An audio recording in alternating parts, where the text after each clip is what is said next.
Hi guys, I hope you're doing well. Well, there were two questions which I had actually provided in the test, and there were students who struggled with one of the questions on activity-based costing, and the other one of them on the economic value added. So what I have done is I have actually I'm creating this video to give you people an idea about how the questions are going to be answered for this case.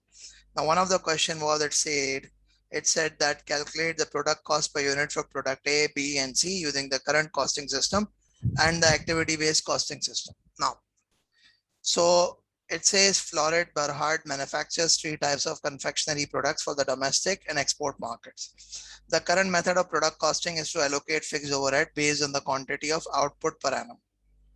The new chief financial officer wants to change the costing method to an activity-based costing system and implement an enterprise resource planning system.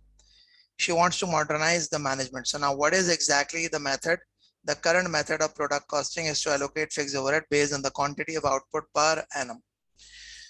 Now she wants to implement ABC. You've got product A, B, and C, the direct material, the direct labor, then these are all the overheads. It says quantity of output per annum, number of production orders, production supervision hours, number of production batches, number of campaigns, customer call minutes, etc. etc. Now, if we are required to calculate the activity-based costing and the product cost using the existing costing method, how exactly are we going to do it? Let's just try to see. A lot of students, they end up wasting a lot of time while attempting such type of questions. So I thought that I should tell you that how would you do it? Using absorption costing system. Using absorption costing system, how you would do it is that, I'm sorry, I'm not using the examination spreadsheet, but I'm rather using this normal Excel, but still the things could actually be done in this manner also. So first thing is that you would say the overheads. So what is the total of the overheads? It's actually like this. The total of the overheads include all of this. It includes 12 plus 20 plus 8 plus 6 plus 2. So this is what it is. This is what it is. The total overheads are 48 million. The budgeted output is going to be what? We know this thing, the quantity of output is going to be 13 million. So the budgeted output is 13 million. Hence the overhead absorption rate. Overhead absorption rate is going to be what? The overhead absorption rate is going to be this divided by this. This is going to be per unit. So that is what the overhead absorption rate is going to be. This is going to be per unit. Now, what are you going to do on the basis of this? You would try to calculate the total cost for product A, product B, product C. How would you do it? Let's just try to see.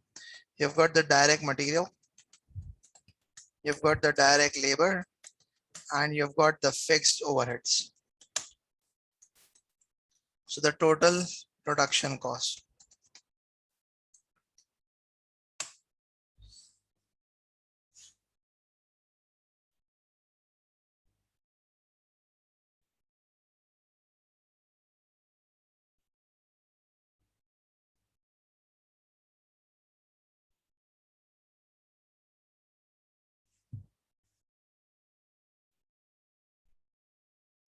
Or you could say the total product cost. It would not be appropriate to call it the total production cost. It has to be total product cost. The reason being that these marketing costs and the customer support are usually under the administrative overhead.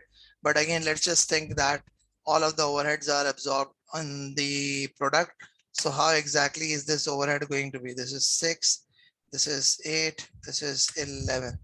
So the fixed overheads are going to be this multiply by what? You've got the quantity, which is 2 million. What I would do is that I would go into it. I would say I need to log this cell. How do I log this cell? This and this.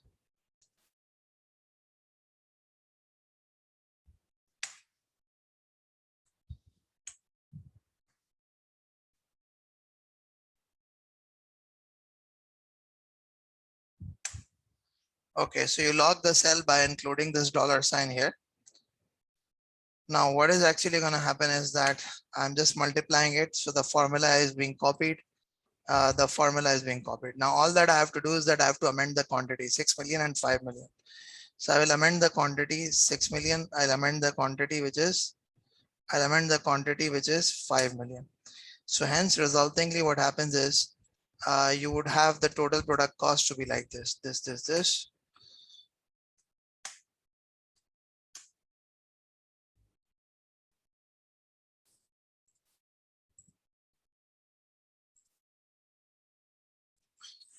So if you use the absorption costing, this is how it is all going to be. Now let's talk about the activity based costing. So for the activity based costing, you already know that the activity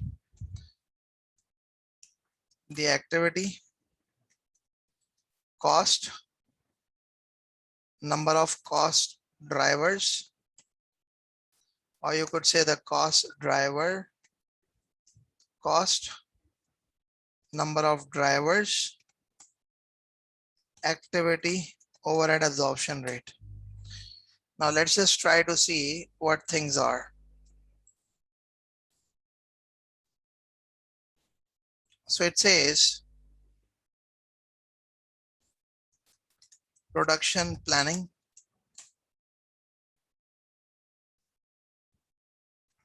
production supervision, then quality control, marketing cost, customer support,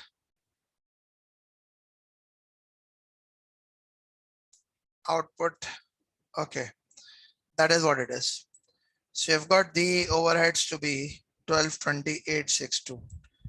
122862.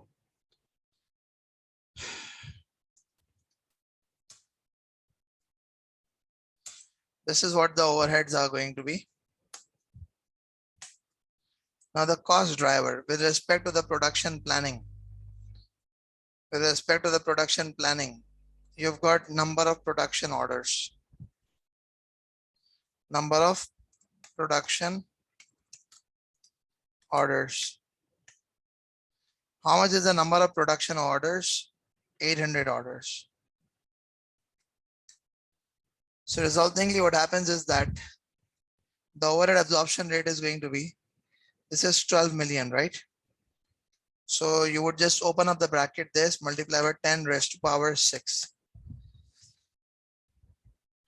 divided by activity overhead absorption rate. So you would have the activity overhead absorption rate. Now let's just see. The next one of them is the production supervision. So number of supervision hours.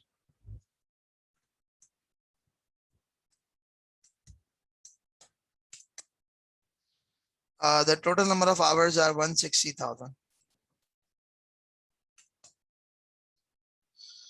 Then you've got number of production batches. So the quality control is basically number of production batches could be the one. Then marketing cost could be number of campaigns, and customer support number of call minutes.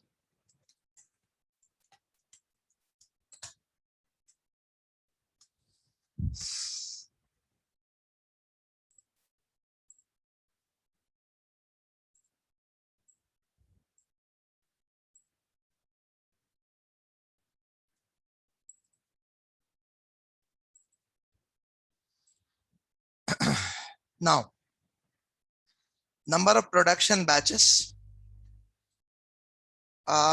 is 250 batches. Number of production batches is this. Number of campaigns is 12. Number of customer call minutes is 12,500.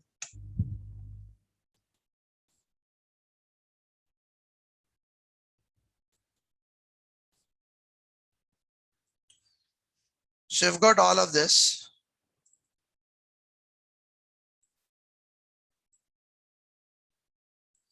Now, once you have this, what happens next is that I would just say this is product A, B, and C.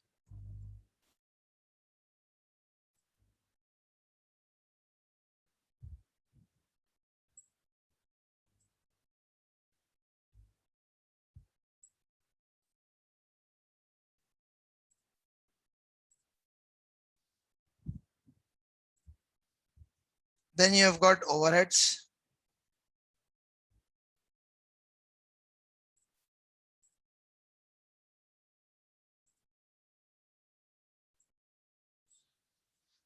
So for the overheads, what you have is, you would have to use this. This is activity overhead absorption rate multiplied by number of drivers. For this one is 200, I guess. Yeah, 200 orders. So that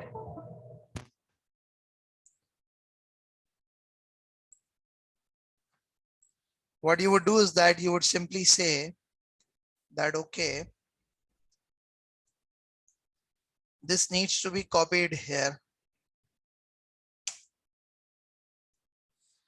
Then you'll open this. You would log this cell. You would log this cell. You would log this cell. You would log this cell.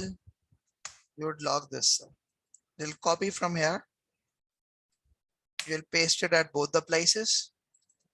And now what do you need to do? You need to change the number over here. So what is the number that I need to change? It has to be 300 orders. 300. Then production supervision number of hours is 32,000, 54,000, 74,000. 32,000, 54,000, 74,000.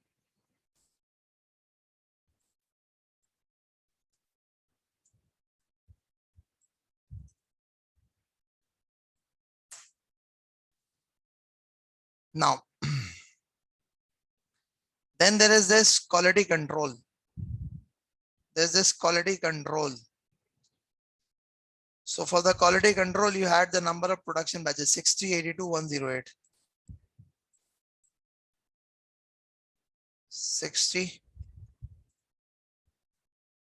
82, 108. Then you've got the marketing cost 228.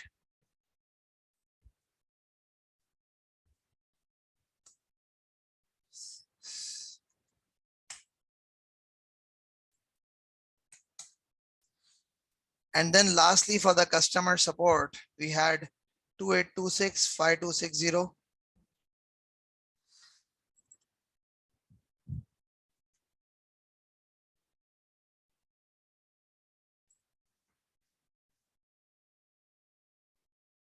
and then You have got 4414.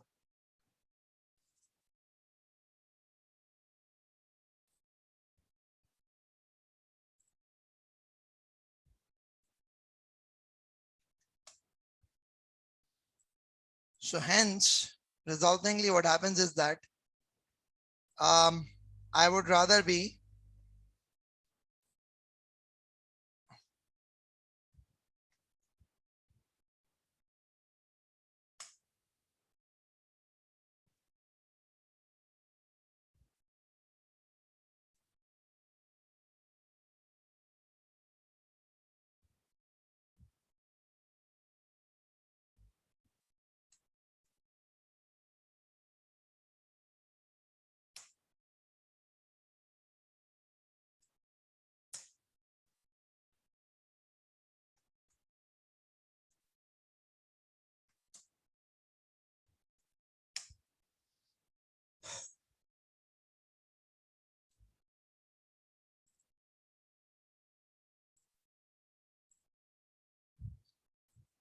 okay. So basically, this is what it is. So we did this overhead absorption costing, and now we have also applied the activity-based costing also. We've also applied the activity-based costing. So this is how you would deal with a scenario that requires you to apply or perform the calculations for the product cost under the existing, which is the absorption costing method, and the activity-based costing method. Now there is this question which was about the computation of economic value added. There were three divisions: division R, division F, division P, and you had to calculate the economic value added for each of the divisions. I'm not going to be doing the calculation for all of the divisions. I would just be doing the calculation for one single division. For the rest of the divisions, you can do the calculation on your own, but I'll give you a proper guidance that how the calculations need to be done. So these are the relevant financial information for the year ended 30th June 2006. You've got net profit after tax. This is after deducting all of this. And then you've got capital employed opening, you've got capital employed closing, the marketing expenditure, economic depreciation, etc., etc., etc. So there's this information which is given. Now, how exactly are we going to be doing the calculation of economic value added? That is something that needs to be done. So for me to be able to calculate the economic value added, what I'll be doing is I will be calculating the NOPAT. I will be calculating the capital employed. These are the two things that I have to calculate. Now, this is the net profit after tax that is being given to me. I'm being provided with the debt interest. I'm being provided with the taxation. I'm also being given the tax rate, which is assessed to be 24%. So ideally speaking, what should happen is that you've got profit after tax, which is 3.3. Now, what you need to do is that you need to eliminate the effect of the interest. Now, so what you would do is that you would add up the after tax interest to it. How much is the after tax interest going to be? It's going to be 1.2 multiplied by 1 minus T. So the T is the tax rate, which is 24%. So resultingly, this is how it is going to be done. 1.2 multiplied by 1 minus T. Next is this marketing expenditure. So we are being told that marketing expenditure is value building for the long term. Assume that marketing expenditure is constant in all the previous years. So what happens is the marketing expenditure is 1.1 needs to be added up, because what we do is that we treat the marketing expenditure as an asset from the perspective of the EVA. So this is done. The depreciation, which is the accounting depreciation, so it also needs to be added up. Then you've got doubtful debt expense. So what happens is that doubtful debt expense, it's going to be 1.5 that needs to be added up again. Other non-cash items also need to be added up. Then what actually happens is that the taxation is deducted. That is okay. Now it says economic depreciation for the year ended was this. So what is the economic depreciation? The economic depreciation needs to be deducted minus 3.5, and that's it. So you end up getting the NOPAT.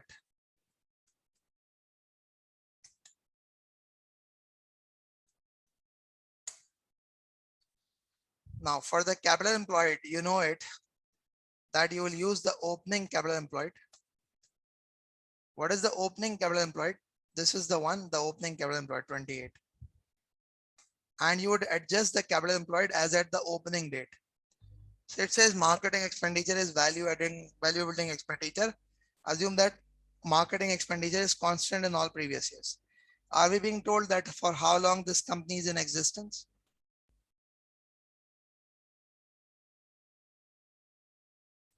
Okay, we are not being told.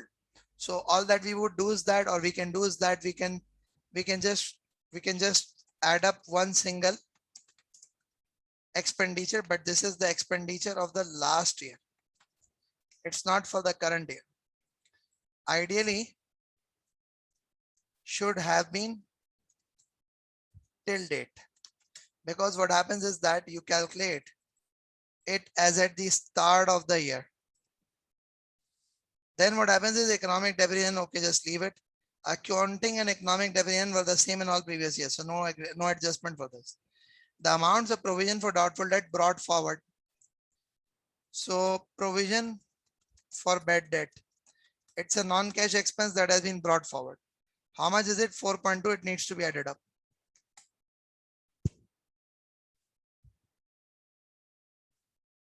Corporation tax rate is this. Debt interest is fully tax deductible. Okay, so you end up getting the capital employed. Now what happens is that you need to calculate the WACC. So you need KE, you need KD, 1 minus, you need KD, 1 minus T, you need D, you need E, and you need D plus E. So what happens is you have got the KE, you've got the pre-tax cost of debt to be 6%. So let's say it's 6% multiplied by 1 minus 0.24. Then you've got 10%. Then you've got market value of debt, okay, which is 40%. So it has to be 0.4, it has to be 0.6, and this equals to obviously 1. So the WACC is gonna be what? WACC is gonna be KE multiplied by market value of equity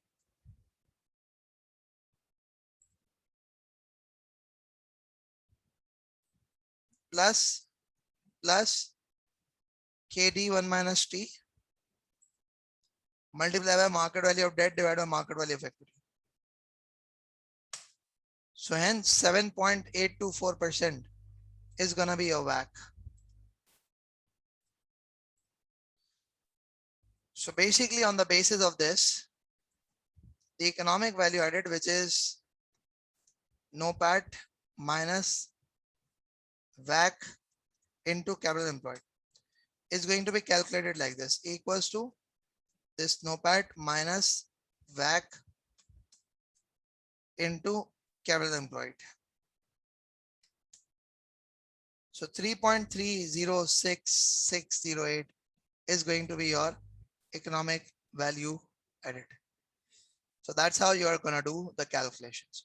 So I hope you all are okay with how the calculations are done for the activity based costing and how the calculations are done for the economic value added. Thank you very much. Take care. Allah Hafiz.